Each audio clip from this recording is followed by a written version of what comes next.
Class 10th, good morning to all of you.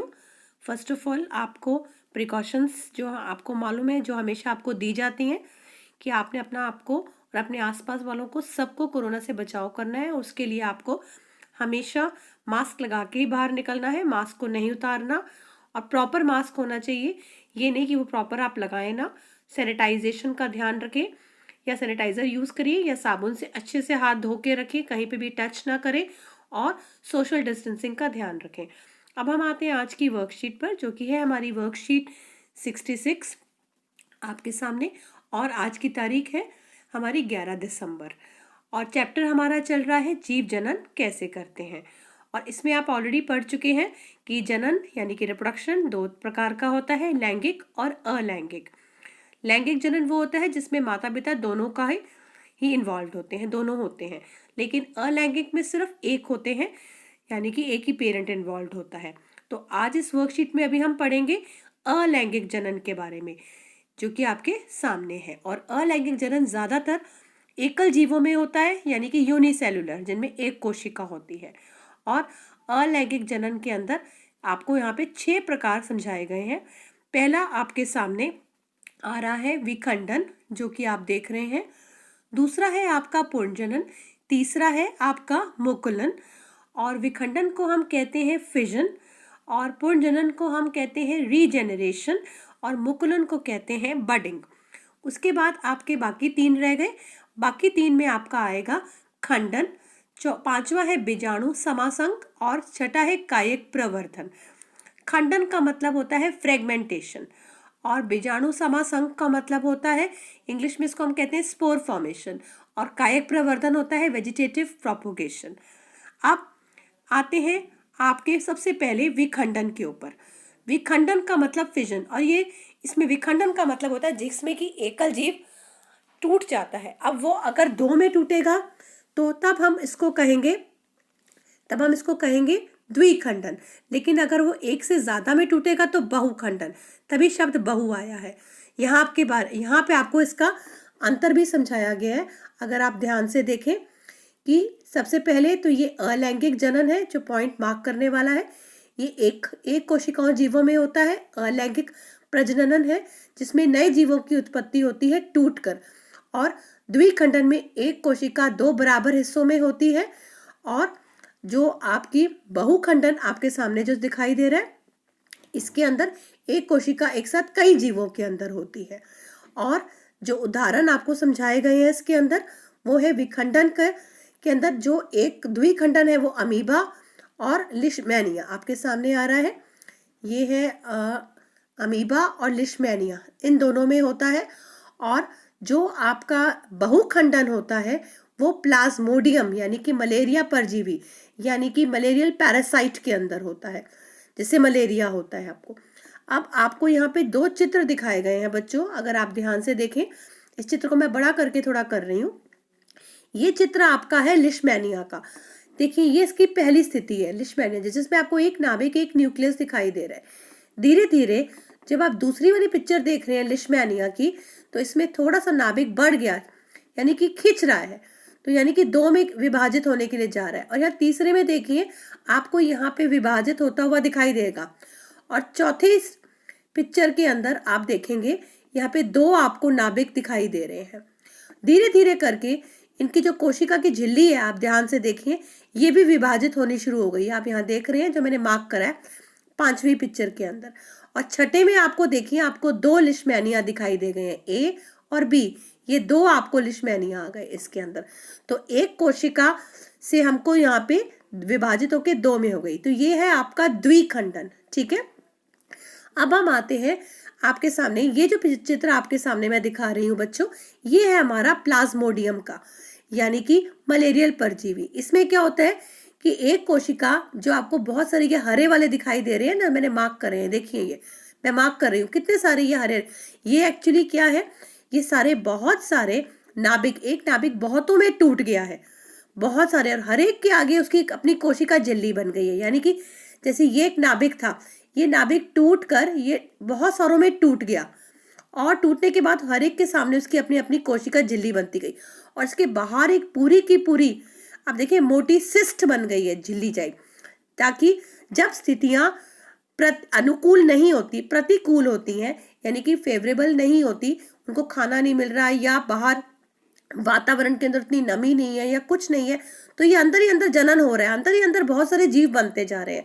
और जैसे ही स्थितियां अनुकूल होती हैं तो ये झिल्ली टूट जाती है, बाहर की सिस्ट ब्रेक हो जाती है बच्चों, और बहुत सारे इसमें से ये सारे के सारे जितने भी आपके ये जो उत्पत्ति हुए जीव ये सारे बाहर निकल जाएंगे इसमें से निकल के। तो ये होता है आपका बहुखंडन। और ये मैं आपको बता दूं, ये सिर्फ मलेरिया परजीवी में नहीं होता, अमीबा भी कर सकता है बहुखंडन, लेकिन ये तभी करता है जब स्थितियां अनुकूल ना हो, ये सिर्फ प्रतिकूल स्थितियों में करता है। अभी आपको कैमरे से मैं इसके बारे में भी समझाऊंगी। अब हम आते हैं तीसरे वाले के ऊपर, वो है मुकुलन, जिसके बारे में आप ऑलरेडी पढ़ चुके हैं, बडिंग। ये प्रक्रिया वो होती है जिसके अंदर एक मुकुल या वृद्धि होती है, निकलती है, और माता पिता जो होते हैं कि एक शरीर पर बनती है, और ये बाद में जब अलग हो जाती है तो एक नया जीव उत्पन्न होता है, जैसे कि खमीर यानी कि यीस्ट और हाइड्रा में। ये आपके सामने चित्र हाइड्रा का है, आप यहाँ देखिए, ये हाइड्रा के अंदर ये छोटा सा मुकुल बना आपको दिखाई दे रहा है, छोटी सी वृद्धि हुई, ये मुकुल और बड़ा हुआ इसके अंदर दूसरी पिक्चर में। और तीसरी पिक्चर में देखिए आपको इस यही मुकुल बढ़ के इसके देखिए सारे के सारे टेंटिकल्स भी बन गए हैं, अगर आप ध्यान से देखें।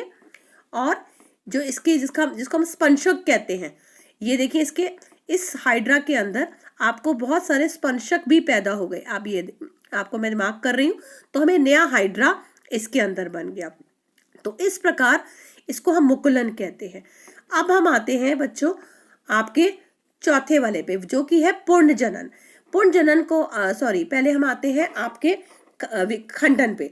तो खंडन आप ध्यान से, इन्होंने यहाँ विखंडन लिखा है बच्चों, एक्चुअली यहाँ पर होना चाहिए था खंडन। ये विखंडन नहीं है बच्चों, ये खंडन है, यानी कि फ्रेगमेंटेशन। इस प्रक्रिया में क्या होता है कि एक जीव दो या दो से अधिक टुकड़ों में टूट जाता है। आपके सामने यहाँ पे लिखा हुआ है, दो या दो से अधिक में टूट जाता है, और हर टुकड़ा एक नया वयस्क, एक नया जीव बन जाता है। जैसे कि स्पायरोगायरा यानी कि एल्गी, पानी में जो आप हरी हरी काई देखते हैं ना बच्चों, तो एक्चुअली काई नहीं होती, अगर आप इसको माइक्रोस्कोप में देखेंगे तो ये स्पायरोगायरा बिल्कुल ऐसा ही होता है। अगर मैं इसको करूं तो ये इसकी कोशिका झिल्ली आपको दिखाई देगी इसके अंदर, ये आपके सामने, और इसके अंदर ये क्लोरोप्लास्ट है यानी कि हरित लवक, और इसके अंदर ये इसका नाभिक न्यूक्लियस जो आपको दिखाई दे रहा है, ठीक है। और फिर आपको इसके अंदर ये आपको दिखाई देगा इसका बाहर का जो वृद्धि आपको दिखाई रही है। अब क्या होता है, इसके अंदर टूट गया, जैसे ये एक स्पायरोगायरा आपके सामने है, जब ये स्पायरोगायरा टूट गया, अगर मैं आपको दिखाती हूँ, जैसे ये मैंने एक स्पायरोगायरा बनाया, ठीक है, ये स्पायरोगायरा के अंदर इसके हरित लवक ये बना रही हूँ, और ये मैंने क्लोरोप्लास्ट बनाया। सपोज ये पहली स्टेज है, उसके बाद ये स्पायरोगायरा टूट गया, यानी कि दो हिस्सों में हो गया, ठीक है। जब ये दो हिस्सों में हो गया तो यानी कि अगर मैं इसको ब्रेक करूं तो ये आपको ऐसे दिखाई देगा, जैसे ये स्पायरोगायरा था और ये दो में टूट गया, यहाँ से ये ब्रेक हो गया। जब ब्रेक हो गया तो हमको दो नए स्पायरोगायरा मिल गए। अगर यहाँ भी टूट गया तो हमको यहाँ पर तीन मिल गए स्पायरोगायरा। तो इस प्रकार ये हमको स्पायरोगायरा मिल जाते हैं, और इसके अंदर एक नया जीव हमें विकसित हो जाता है। अब आता है, तो ये ध्यान रखिएगा बच्चों, ये विखंडन नहीं है, इस चीज का ध्यान रखिएगा बच्चों, ये खंडन है प्लीज, या फ्रेगमेंटेशन। अब हम आते हैं, नेक्स्ट आता है पूर्ण जनन, जिसको हम कहते हैं रीजेनरेशन। पूर्ण का मतलब दोबारा से, जनन मतलब फिर से पैदा होना। और इसके अंदर क्या होता है, मूल शरीर का कोई भी एक अंग जो होता है वो पूर्ण जीव को वापस प्राप्त करने की प्रक्रिया को हम पूर्ण जनन कहते हैं। यानी कि हम एक शरीर के एक अंग से ही हमको पूरा नया जीव प्राप्त हो सकता है, और ये तभी होता है जब विशेष कोशिकाओं द्वारा ही होता है, जैसे कि ये हाइड्रा में भी होता है, और प्लेनेरिया आपने जीवों में विविधता का 9th का चैप्टर पढ़ा था प्लेटी एलिमेंट्स के अंदर, तो उसमें आप यहाँ देखिए, ये आपके सामने प्लेनेरिया है, जिसके अंदर आपको ये दिखाई देगा कि मैं अगर आपको बना के दिखाती हूँ, ये देखिए ये प्लेनेरिया है, और यहाँ पर इसके ये देखिए, ये पूरा इसका ये सिर का हिस्सा है, ये बीच का हिस्सा है, और ये नीचे का हिस्सा है, ये शरीर का हिस्सा, ऊपर का हिस्सा, ये बीच का हिस्सा और ये इसका नीचे का हिस्सा है, यानी कि ये बच्चों प्लेनेरिया ऐसा था, समझ लीजिए कुछ ऐसा था। तो ये इसका सिर का हिस्सा, ये बीच का हिस्सा और ये नीचे का हिस्सा। तो ये बीच वाला हिस्सा है जिसको मैं कलर कर देती हूँ। ठीक है, ये मैंने कलर कर दिया। यहाँ पे मैंने डॉट्स लगा दी, यहाँ पे मैंने मैं डॉट, इसके अंदर मैं ऐसी लाइंस लगा देती हूँ आपको दिखाने के लिए। इसके अंदर मैं आपको इस तरह की जिग जैग लाइंस। तो ये जो ऊपर का सिर का हिस्सा है ना बच्चों, जो अलग हुआ, जो मैंने आपको दिखाया, तो इससे ये पूरा नया प्लानेरिया बन गया। और जो बीच का हिस्सा अलग हुआ, जो ये पोर्शन शेडिंग वाला आपको मैं दिखा रही हूँ, इससे भी पूरा एक नया जीव बन गया। और जो नीचे का हिस्सा था उससे भी हमको पूरे नया जीव मिल गया। तो अगर आप ध्यान से देखें तो इसके अंदर देखिए तीनों, ऊपर के सिर के हिस्से से भी हमको मिल गया, देखिए, और बीच के हिस्से से भी मिल गया और नीचे के हिस्से से भी मिल गया। इसको पूर्ण जनन कहते हैं। ठीक है, ये विशिष्ट कोशिकाओं के द्वारा ही होता है। उसके बाद आखिर में आपको छठा दिखाया हुआ है कायिक प्रवर्धन। ये आप ऑलरेडी भी पढ़ चुके हैं, जिसको हम वह कहते हैं वेजिटेटिव प्रोपोगेशन। ज्यादातर जनन जो होता है आपको पता है लैंगिक फूल के द्वारा ही होता है, लेकिन फूल को छोड़कर यानी कि पत्तों के द्वारा, जड़ के द्वारा, तने के द्वारा, स्टेम रूट के द्वारा अगर जनन हो पाए तो उसको हम कहते हैं कायिक प्रवर्धन। और ये प्रजनन का ही अलैंगिक, जहाँ पे देखिए यहाँ पे दिखा रखा है आपको कि जड़, तना और इसके अलावा आपको जड़, तना के अलावा पत्तियों के द्वारा, यहाँ देखिए पत्तियों के द्वारा नए पौधे का जनन होता है। और ये दो प्रकार से हो सकता है बच्चों। एक हो सकता है, आपकी बुक में भी देखो दिखाया हुआ है, वर्कशीट में भी, एक है प्राकृतिक और एक है कृत्रिम। प्राकृतिक मतलब नेचुरल, यानी कि जिसके अंदर, जैसे आपने गाजर ली और बाई चांस गाजर को आपने, गाजर क्या एक जड़ है, अगर आपने इसको पानी के मिट्टी के अंदर लगा दिए, पानी दिया, तो उस गाजर से हमको और एक गाजर का पौधा मिल जाएगा। लेकिन अगर आपने मूली लगाई तो उससे वो भी जड़ है। लेकिन अगर आपने लगाया सपोज कोई गन्ने का पौधा, तो उसमें तना है, या जो अदरक है वो तना है, स्टेम है, तो उसमें हम उससे नए पौधे प्राप्त कर सकते हैं। और कृत्रिम क्या होता है? कृत्रिम के अंदर होता है जो मनुष्य खुद कर रहा है। जो हमारी आज गुलाब की नई किस्में हम लोग उगाते हैं ना, जैसे लाल है, पीला है, तो आपने पिंक कलर का गुलाब भी दे रखा होगा, तो उसको हम ग्राफ्टिंग करके लगाते हैं, जिसके अंदर हम क्या करते हैं बच्चों कि हम लोग दो तनों को एक साथ जोड़ देते हैं। जैसे लाल गुलाब के तना लिया और एक जिसको हम स्कायॉन कहते हैं, जिसकी हमें जड़ लेते हैं, और एक स्टॉक होता है, जो स्टॉक होता है उसमें जड़ होती है, स्कायॉन होता है ऊपर का हिस्सा। तो जैसे मैं आपको दिखाती हूँ, ये मैंने गुलाब का पौधा लिया एक, जो मैंने शेडिंग कर दिया, ये लाल गुलाब वाला है। दूसरा मैंने गुलाब का पौधा लिया सफ़ेद रंग का, इन दोनों की मैंने कटिंग कर दी। यहाँ से देखिए, दोनों की मैंने कटिंग कर दी, और इसके ऊपर मैंने नीचे का हिस्से में इसकी जड़ ले ली। तो मैंने नीचे के हिस्से में ये जड़ वाला, ये जड़ें आ गई। इसके ऊपर मैंने दूसरा पौधा, ये जो बिना कलर वाला था, वाइट वाला, ये सफ़ेद रंग का था, ये लाल रंग का था, रेड वाला, तो इन दोनों को जोड़ दिया। आप देख रहे हैं? तो जब जोड़ दिया तो इन दोनों को जोड़ के हमने, इसको हम ग्राफ्टिंग कहते हैं, यानी कि दो चीज़ों को जोड़ के करना, तो ये हो जाता है कृत्रिम वाला। तो ऐसे हम कृत्रिम के रूप से भी पौधों को लगा सकते हैं। तो आपके सामने ये क्लियर हो गई चीज़ें। और इसी प्रकार आपकी इस पिक्चर में एक ब्रायोफिल्म भी दिखा रखा है, अगर आप ध्यान से देखें तो ब्रायोफिल्म एक पौधा ऐसा होता है जिसके अंदर, अगर आप ध्यान से देखें तो इसके अंदर जो साइड पे छोटी छोटी कलियां होती हैं, जिसको हम कहते हैं कलिका, दिखाई दे रही है आपको, ये लिखा भी हुआ है इसमें कलिका। तो इसकी छोटी छोटी कलियां, इस छोटी छोटी कलियां किनारों पे होती है, पत्ते के किनारों पे, मार्जिन्स पे, और इसको बड जिसको हम कहते हैं, और इसी को अगर हम बड को तोड़ ले और लगा दें मिट्टी के अंदर, तो हमको नया ब्रायोफिल्म का पौधा उग जाता है। तो इसलिए आपको समझाया गया है कायिक प्रवर्धन के बारे में। अब हम आते हैं अभ्यास के प्रश्नों के ऊपर कि द्विखंडन और बहुखंडन में किस प्रकार से भिन्न है। तो आपको बड़ा इजी है कि द्विखंडन में एक जीव से हमको दो नए जीव प्राप्त होते हैं और ये अलैंगिक जनन है, और बहुखंडन में हमको एक जीव से बहुत सारे जीव प्राप्त होते हैं। तो आपको यहाँ पे इसका उत्तर यहाँ पे आपको मिलेगा। ये देखिए उत्तर 1 पे जाते हैं यहाँ से कि द्विखंडन में एक कोशिका से यहाँ से लेकर आपको बहुखंडन तक और ये प्रतिकूल परिस्थितियों तक, यहाँ तक पूरा आपका आंसर 1 होगा। ठीक है। अब हम आते हैं दूसरे प्रश्न के ऊपर। दूसरा प्रश्न आपसे पूछा गया है कि बीजाणु द्वारा जनन के जीव किस प्रकार लाभान्वित होता है, और क्या आप कुछ कारण बांध सोच सकते हैं जिससे कि पता चलता है कि जटिल संरचना वाले जीव पूर्ण रथभवन द्वारा क्यों स्थिति उत्पन्न नहीं कर सकते हैं। तो आपको इसमें यह बताएं, पहले प्रश्न 2 पे आते हैं कि बीजाणुओं के द्वारा जनन में कैसे होता है। बीजाणुओं द्वारा जनन ये आपको समझाया गया, जो एक रह गया था मैं आपको बता दूं। ये होता है, अगर आपने कभी ब्रेड को देखो बच्चों रखा हो कुछ दिन नमी के अंदर, तो आपको हरे हरे ब्लैक काले कलर के स्पॉट्स दिखाई देते हैं। वो कुछ भी नहीं, वो स्पोर फॉर्मेशन जो बीजाणु समासंग है उस कारण ही आपको दिखाई दे रहे हैं। तो ये आपका बीजाणुओं वाला है जो मैं आपको बताना चाहती थी। यहाँ पे आपको दिखाया गया बीजाणु समासंग, ये एक मोटी दीवार वाले सूक्ष्म अलैंगिक जनन है। बीजाणु को हम जो होते हैं वो स्पोरेंजियम में बनते हैं। स्पोरेंजियम क्या होता है ये देखिए, ये मैं आपको बना के दिखाती हूँ। ये जो आपको ऐसे करके मैंने बनाया ना, ये स्पोरेंजियम है, और इसकी ये नीचे जो इसके स्पोरेंजियम दिखाई दे रहा है, और इसके अंदर बहुत सारे जो मैं डॉट्स बना रही हूँ ये बीजाणु है। तो ये इसके अंदर सुरक्षित रहते हैं जिसको हम कहते हैं। और अंकुरित जब होते हैं, जैसे ही ये बाहर की परत टूटती है उस टाइम पर, जैसे ये बीजाणु को स्पोरेंजियम से बनते हैं, और अंकुरन होने पर ये प्रत्येक बीजाणु एक नया जीव बनता है। जैसे कि ये राइजोपस और पेनिसिलिन के अंदर होता है। पेनिसिलिन आपको पता है ना, प्रतिजैविक दवाई जो हमने पढ़ भी रखा है, 9th क्लास में पढ़ा था, वो ये उसके द्वारा होती है। तो ये आपको दिखा रखा है इसमें बीजाणु जो बाहर निकल रहे हैं आपके सामने, ये बीजाणु है जो बाहर निकल रहे हैं। और यहाँ पे आपको इसका चित्र बनाया हुआ है राइजोपस का, ब्रेड मोल्ड जिसको कहते हैं, यीस्ट के अंदर।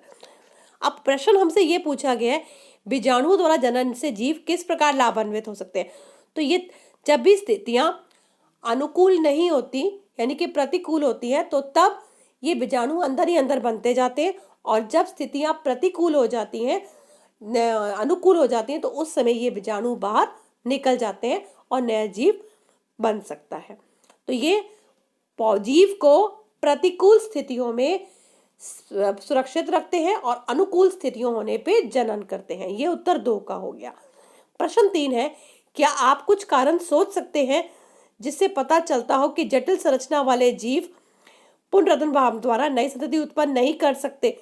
यानी कि जो एकल जीव नहीं है, यानी कि जैसे हम जैसे बंदे, हम मनुष्य हैं, हम तो भैया बहुत सारे, हमारे सारे बहुत सारे ऊतक हैं, बहुत सारी कोशिकाएं हैं, तो हम क्यों नहीं संतति उत्पन्न कर सकते पुनरुत्थान भवन की। हम इसलिए नहीं कर सकते क्योंकि हमारे अंदर ऐसी कुछ विशिष्ट कोशिकाएं नहीं है। देखो उसने यहाँ पे लिखा भी हुआ है कि पुनर्जनन करने के लिए हमेशा हमको यहाँ पर विशिष्ट कोशिकाओं की आवश्यकता होती है, और जो हम जैसे जीव होते हैं हमारे अंदर ऐसी विशिष्ट कोशिकाएं नहीं हो सकती तभी, और ऐसे हम जटिल संरचना वाले कि हम अपना नया जीव उत्पन्न नहीं कर सकते। उसके बाद आखिरी प्रश्न पूछा गया, कुछ पौधों को उगाने के लिए कायिक प्रवर्धन का उपयोग क्यों किया जाता है। इसका उत्तर बहुत इंपॉर्टेंट है बच्चों, ये क्वेश्चन भी बड़ा इंपॉर्टेंट है। ये आता है कायिक प्रवर्धन के लाभ या फायदे। इस वीडियो में तो मैं आपको समझा रही हूँ, लेकिन इसके उत्तर भी आपको भेजे जाएंगे। कायिक प्रवर्धन उन पौधों के लिए बहुत अच्छा है, सबसे पहले कि जिनके अंदर बीज ज़्यादा उत्पन्न नहीं हो पाते, या बहुत बीज इतने छोटे होते हैं यानी कि जिनको हमें उगाना मुश्किल हो जाता है। आपको मालूम होगा जैसे पौधे, जैसे कि आपको मालूम है गुलाब का या गाजर का, जो ऐसे पौधे होते हैं, घास है जैसे बच्चों, तो ये कई पौधे ऐसे हैं जिनमें बीज बहुत छोटे या प्रॉपर पैदा नहीं होते। तो ऐसे पौधों को हम कायिक प्रवर्धन के द्वारा आराम से लगा सकते हैं, उगा सकते हैं, यानी कि जड़ या तने के द्वारा लगा सकते हैं या पत्तियों के द्वारा लगा सकते हैं। दूसरा, हमें एक साथ बहुत सारे पौधे प्राप्त हो सकते हैं एक कायिक प्रवर्धन से, तो इसमें समय जो होता है वो कम लगता है और कम समय में हम ज़्यादा पौधों को प्राप्त कर सकते हैं। तीसरा, जो विशेषताएं हम किसी पौधों में चाहते हैं, जैसे अगर हम चाहते हैं लाल गुलाब जो बहुत सुंदर है, जो हेल्दी है बहुत ज़्यादा, हम चाहते हैं और भी ऐसे ही सारे गुलाब के पौधे हों या ऐसे ही लाल रस वाले टमाटर हों, तो हम वही पौधे लगाएंगे, हम वही इस्तेमाल करेंगे उनकी जड़ या तना, जिससे हमको उस जैसे ही पौधे सारे प्राप्त हो सके। जैसे अगर आपकी फोटो आपने फोटोकॉपी करवानी है, तो अगर आपकी ओरिजिनल पिक्चर ही क्लियर नहीं होगी तो आपकी बाकी फोटोकॉपीज भी क्लियर नहीं आएंगी। तो आप, लेकिन अगर आप चाहते हो बिल्कुल वैसी ही पिक्चर फोटोकॉपीज क्लियर आए, तो आप क्या करोगे, आप एक ऑलरेडी बहुत सुंदर और साफ पिक्चर लोगे ताकि सारी फोटोकॉपीज वैसे ही सुंदर निकले एक साथ। तो ऐसे ही कायक प्रवर्धन में हम जो पौधे में जिस जैसी विशेषताएं पसंद करते हैं, हम वैसी ही विशेषताएं उनमें प्राप्त कर सकते हैं। तो आपको समझ में आ गया होगा सारी वर्कशीट। इसके अलावा मैं आपके साथ बच्चों एक कैमरा भी शेयर करना चाहती थी।